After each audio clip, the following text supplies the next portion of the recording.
Martin Park, Webster is located in the Webster community, and it's somewhere where I grew up at. From the 3rd grade on, my family moved into this house that's here at 2834 East Tyler, and I became part of this community. A lot of things in my past weren't good things, weren't positive. You know, I expressed to a lot of people this is where a lot of my childhood trauma started coming out of the hurt and pain that was caused to me before.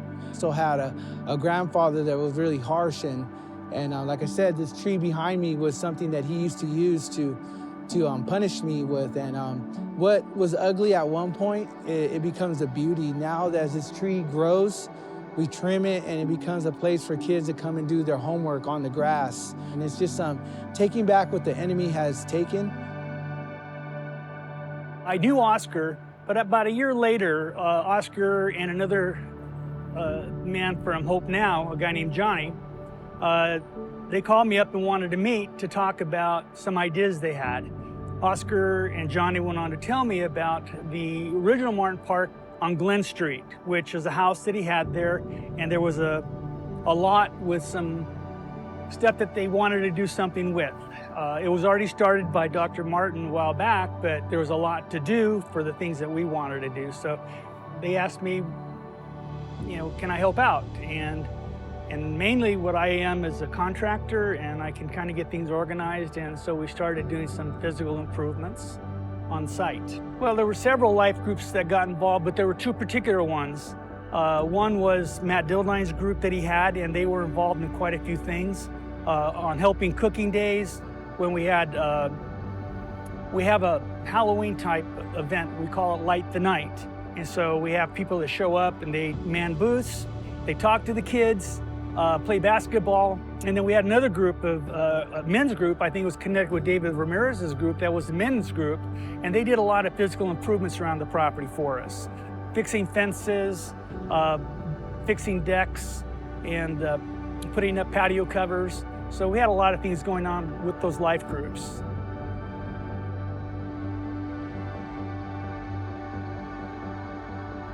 A lot of different people have done tours through EMP, gone to neighborhood tours, but it's like with me, it's something personal. Like, this is what I see every day.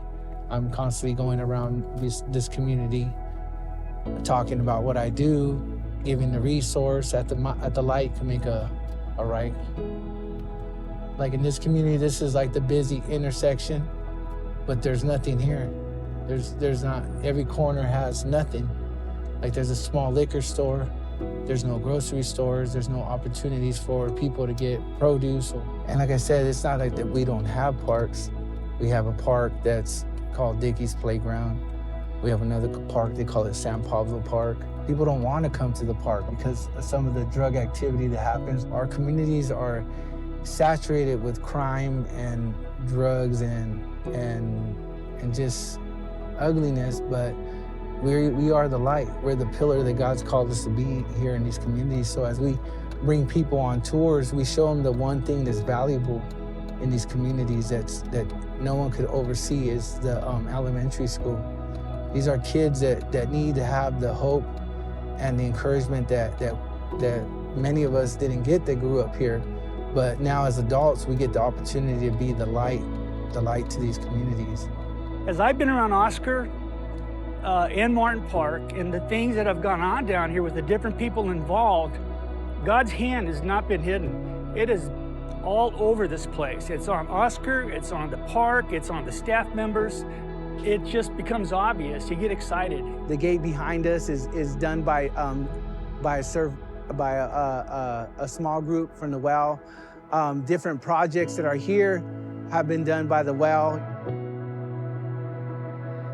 This park is amazing. What it took to get built was God's people stepped out. So as we finished phase 1, we were able to see what many hands and how that makes the light work, you know. And as we're going into phase 2 and phase 3, we know that God's gonna provide that, not just the same people that we've gone to, that there's other people that are gonna come and see what's here and be like, I wanna be a part of this. The work's not done here. This is what we do when we get a group of people that are challenging themselves in church pews to see something greater, and we see it here at Webster.